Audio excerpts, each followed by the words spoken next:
Assalamualaikum warahmatullahi wabarakatuh.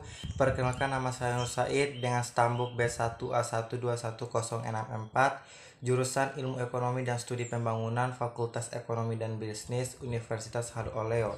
Pada video kali ini saya akan menjelaskan tugas wawasan kemaritiman saya yang berjudul Teknologi Kesehatan Perairan dalam Mendukung Kemaritiman, Model Purwarupa, Pengelolaan Ekosistem Perairan secara Presisi, Aspek Teknologi dan Media Sosial, dan Revitalisasi Politik Bebas Aktif dalam Menyongsong Abad Pasifik. Baik, kita mulai.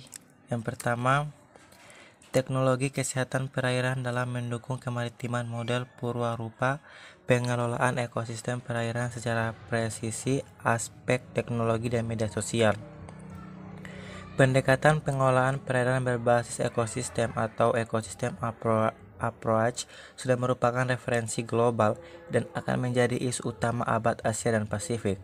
Salah satu pendekatan untuk monitoring perairan dengan sistem jarak jauh adalah Pluto. Dengan sistem ini, perairan dapat dimonitor setiap saat sehingga stakeholder yang dalam hal ini adalah pemerintah dapat mengelola perairan dengan baik. Di negara-negara maju, sistem ini sudah dilakukan. Selain itu, dengan pemanfaatan dari media sosial melalui internet sebagai media penanggulangan bencana, telah terbukti efektif dan efisien. Dalam tatanan kemaritiman secara komprehensif, bukan saja teknologi pertahanan yang penting, namun juga bagaimana menjaga sumber daya alam yang ada di laut agar dapat dimanfaatkan atau dikelola secara baik. Kemudian, dalam melindungi dan memelihara karakteristik ekologi suatu perairan, cuma dua hal penting yang perlu diperhatikan. Yang pertama, faktor eksternal atau eksogenik yang sifatnya random dan tidak dapat dipastikan atau diatur, dan yang kedua, faktor internal atau endogenik yang dapat dikelola atau diatur meskipun telah terjadi degradasi lingkungan perairan baik daratan maupun lautan. Justru di sisi itulah teknologi terjadi peningkatan kapasitas dan kemampuan untuk membantu mengelola perairan.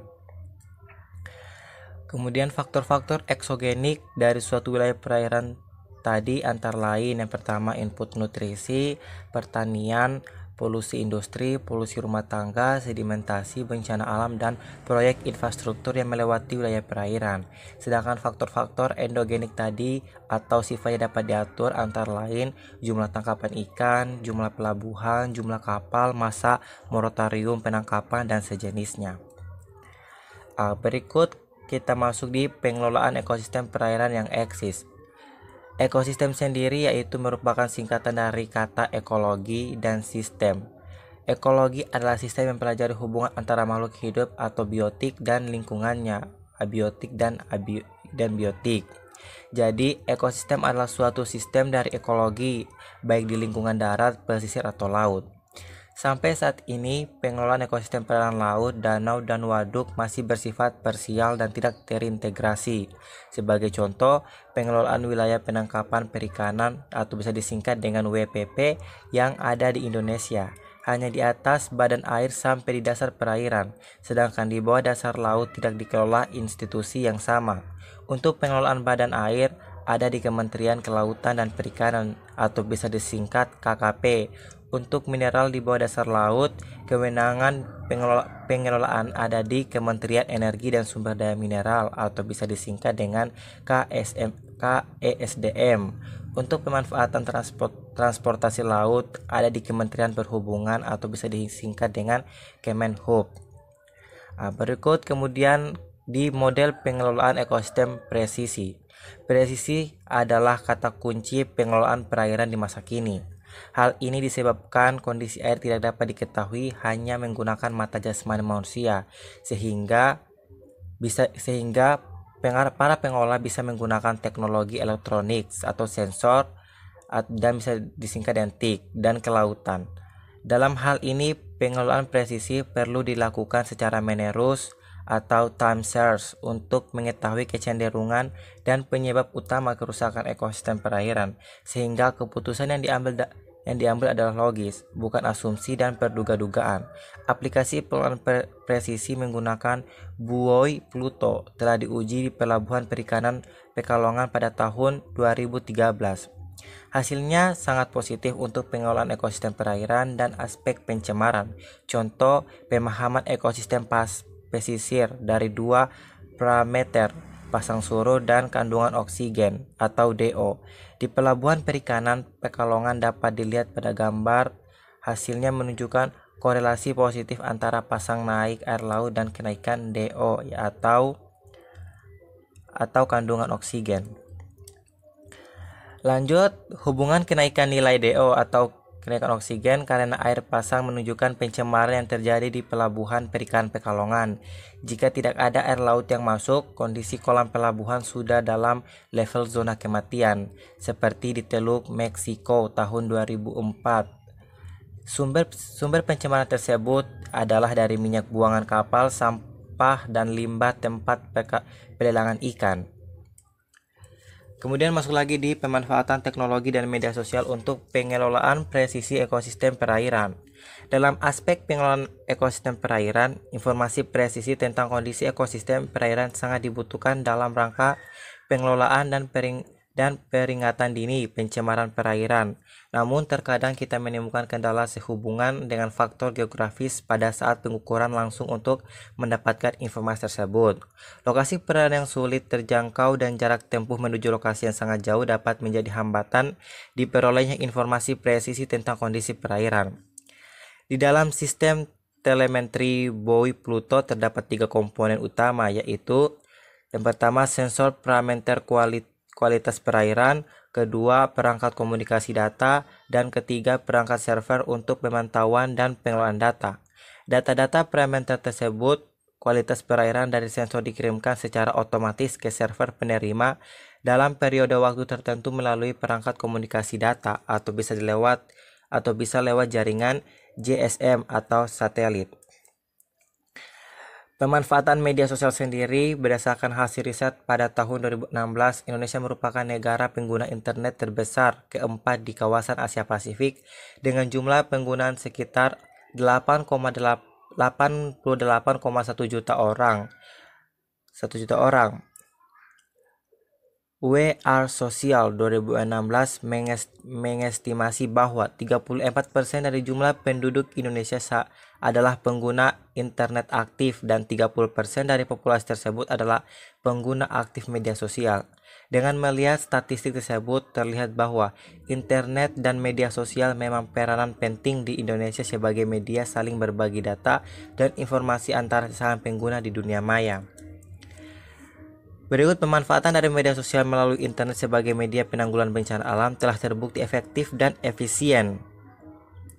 Menurut Kongton et al. Pada tahun 2012 menyatakan bahwa ketika dalam situasi banjir besar di Thailand pada tahun 2011, media sosial seperti Twitter telah menjadi alat yang efektif bagi warga untuk mendapatkan dan menyebarkan informasi terkini tentang kondisi banjir.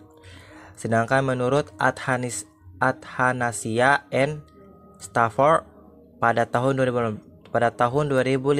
mengungkapkan bahwa dalam situasi bencana topan Haiyan yang terjadi di Filipina pada tahun 2013, Twitter dapat digunakan sebagai media untuk meningkatkan kewaspadaan warga dan menjadi alat yang berguna ketika respon cepat penanganan bencana dibutuhkan.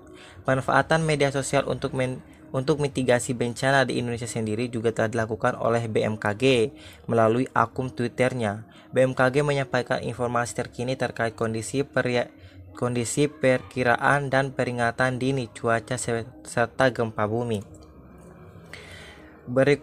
Di materi berikutnya kita membahas tentang revitalisasi politik bebas aktif dalam menyongsong abad Pasifik. Globalisasi terbagi menjadi geopolitik dan geoekonomi. Memahami geopolitik dan geoekonomi di dunia hari ini tidak bisa dilepas dari konsep globalisasi. Konsep atau rumus globalisasi yang ditawarkan di abad 21 seakan menjadi kebenaran tunggal. Globalisasi hari ini dimaknai sebagai upaya mengurangi sekat-sekat negara untuk mempermudah keluar masuknya arus investasi antar negara, sehingga peran negara yang semakin lama dikerdilkan. Berikut slide selanjutnya, Indonesia menyatakan bahwa politik luar negeri memakai politik bebas aktif, di mana yang pertama bebas, yang artinya tidak memihak pada kekuatan yang tidak sesuai sebagaimana dicerminkan dalam Pancasila, karena artinya tidak sesuai dengan kepribadian bangsa. Dan yang kedua, aktif, berarti di dalam menjalankan kebijakan luar negerinya, Indonesia tidak bersifat pasif reaktif atas kejadian-kejadian internasional, melainkan bersifat aktif, atau bisa dimaknai mungkin tidak memihak. Dilihat dari kejadian krisis pada tahun 98, di mana Indonesia dipaksa untuk mengikuti atau bisa dikatakan diintervensi kebijakannya oleh kebijakan yang ditawarkan oleh IMF.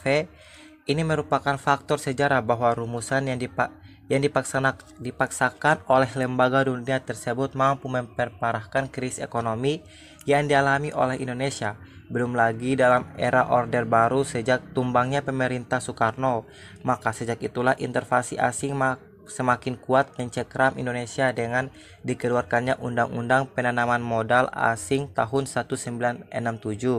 Di dalam era reformasi, Indonesia rela kehilangan sipadatan dan ligitan. Kekalahan dan intervensi asing yang dimiliki Indonesia membuktikan bahwa Indonesia telah lama hilang wibawanya sebagai negara yang berdaulat. Doktrin diplomasi Jokowi sudah tidak memakai doktrin SBY atau One Meal Friend, Zero Enemy, tetapi memakai doktrin Jokowi, yakni semua negara adalah teman. Sepanjang tidak mengganggu kedaulatan Indonesia, dan di mana doktrin Jokowi memasukkan poros maritim menjadi agenda utama pembangunan Indonesia. Ini merupakan langkah strategis dalam menyambut sentral ekonomi baru, yaitu kawasan Pasifik atau lebih tepatnya Asia Pasifik. Sehingga dengan melakukan doktrin ini, Indonesia memiliki banyak bantuan dari negara-negara tetangga ataupun negara-negara yang jauh. Munculnya negara-negara industri baru seperti Tiongkok dan India menjadi sebuah pergaulatan baru dalam perebutan pengaruh di kawasan ini. Dalam mengatasi masalah ini, di era Jokowi harus mampu bermain seperti dicontohkan Bung Karno kala menghadapi blok barat dan blok timur pada saat itu. Sehingga pada saat memakai doktrin Jokowi yang menganggap bahwa semua negara adalah teman, itu membuat Indonesia memiliki banyak teman atau banyak negara-negara tetangga yang bisa saling membantu untuk mempertahankan negara. Kemudian muncul pertanyaan besar adalah apakah negara-negara di kawasan Asia Pasifik yang telah lama terhegemoni oleh negara kawasan Atlantik akan tetap menjadi sebuah negara subordinat atau bahkan lebih parah lagi menjadi korban dari pertarungan perebutan hegemoni di kawasan Pasifik. Dilihat dari sejarah, sepertinya sejarah berulang. Ketika dulu ada blok barat dengan kendali Amerika Serikat dan sekutu serta Uni Soviet sebagai pengendali blok timur. Saat ini blok barat yang masih dipimpin oleh Amerika Serikat dan sekutu dan Tiongkok sebagai pengendali wilayah timur, ini menjadi satu gejala yang jelas bahwa perebutan hegemoni itu sedang terjadi. Berikut konsep Indonesia sebagai poros maritim dunia. Ada beberapa poros maritim yang dicetuskan oleh Jokowi dilandaskan oleh 5 pilar utama sebagai berikut. Yang pertama, membangun kembali budaya maritim. Membangun kembali budaya maritim seperti kita membangun budaya-budaya yang telah lama hilang. Yang kedua, membangun kedaulatan pangan laut, dan ketiga,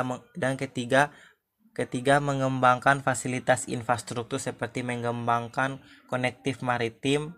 Keempat, diplomasi maritim. Kelima, membangun kekuatan pertahanan maritim.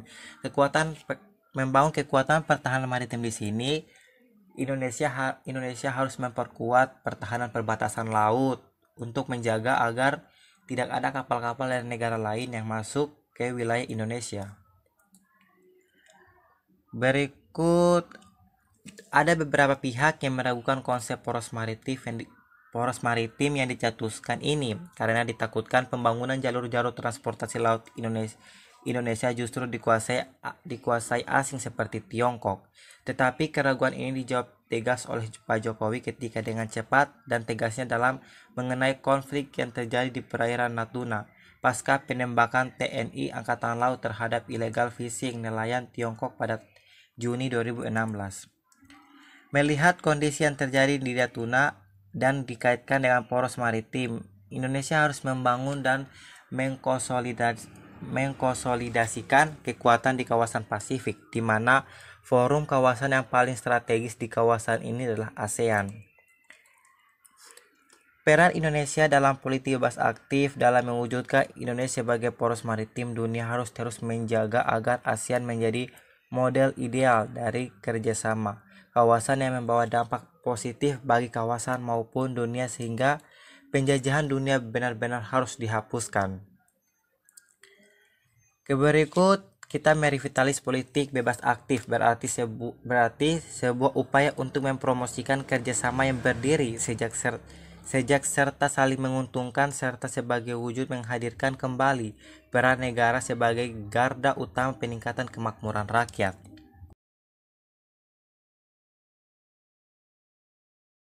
Baik, itulah video dari saya. Semoga dapat bermanfaat. Baik dan kurangnya mohon dimaafkan. Wabillahi taufiq wal hidayah. Wassalamualaikum warahmatullahi wabarakatuh.